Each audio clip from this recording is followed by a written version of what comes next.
होली के भाठिन सुने गे नटिन भगवे त मुँह फाड़ देबो कि नहीं, देबो कि नहीं, देबो कि नहीं गे मौगी। जाका तू देख मौगी नैरा के रोड चार पैना में भूत झाड़ देबो कि नहीं। जाका तू देख मौगी नैरा के रोड चार पैना में भूत झाड़ देबो कि नहीं। जाका तू देख मौगी नैरा के रोड चार पैना में भूत झाड़ देबो कि नहीं।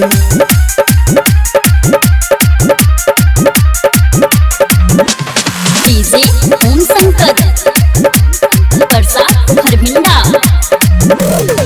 बढ़ल फुटानी फोड़ देबो चानी करे छे घर में रोजे मन मानी, करे छे घर में रोजे मन मानी।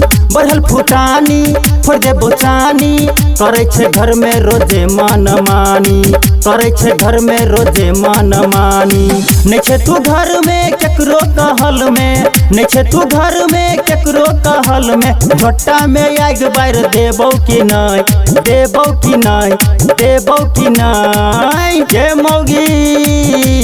जाका तू देख मौगी नैरा के रोड चार पैना में भूत झाड़ देबो कि नहीं।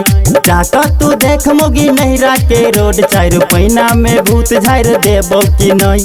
जाका तू देख मौगी नैरा के रोड चार पैना में भूत झाड़ देबो कि नहीं।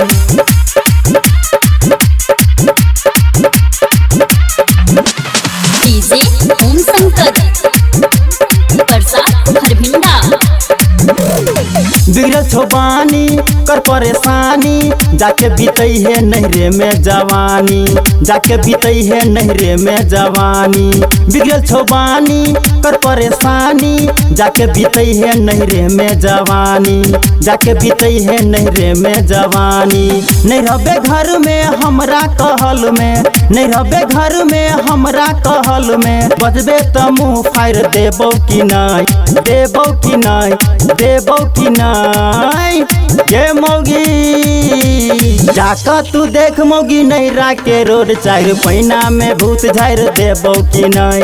जाका तू देख मौगी नैरा के रोड चार पैना में भूत झाड़ देबो कि नहीं। जाका तू देख मौगी नैरा के रोड चार पैना में भूत झाड़ देबो कि नहीं।